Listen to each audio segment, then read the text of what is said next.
Hi అండి, నేను మీ యాస్తుని. ఈరోజు పెళ్ళి ఈళ్ళ కోసం మాట్లాడుకుందామండి.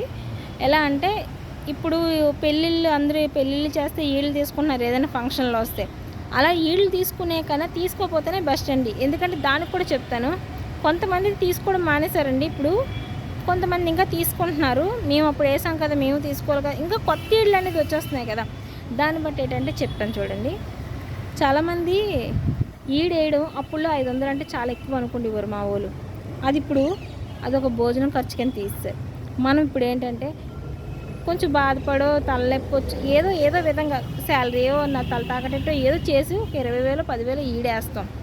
అది కొన్ని సంవత్సరాలు అయ్యేసరికి వాళ్ళ పిల్లలు పెళ్ళి అయ్యేసరికి ఒక 10 సంవత్సరాలు ఒక 5 సంవత్సరాలు అయ్యేసరికి అది కూడా ఒక ప్లేట్ భోజనం అయిపోద్దేమో. కలికి సినిమాలో యూనిట్ అనే మాట మనం విన్నాం కదా, డబ్బుల కోసం. అది కూడా అలాగే జరుగుతుంది. మనం ఎంత బాధపడేసాం అనేది ఎవరికీ తెలియదు. మనం ఈ 20,000 కవర్ చేయడానికి 4-5 నెలలు పడుతుంది మధ్య తరగతి వాళ్ళకి. దానికోసం చెప్తున్నానండి. తప్పుగా ఉంటే క్షమించండి. దీనికి సొల్యూషన్ ఏంటంటే ఈడ వేయించుకోకపోతేనే బెస్ట్, ఈడ వేయకపోతేనే బెస్ట్.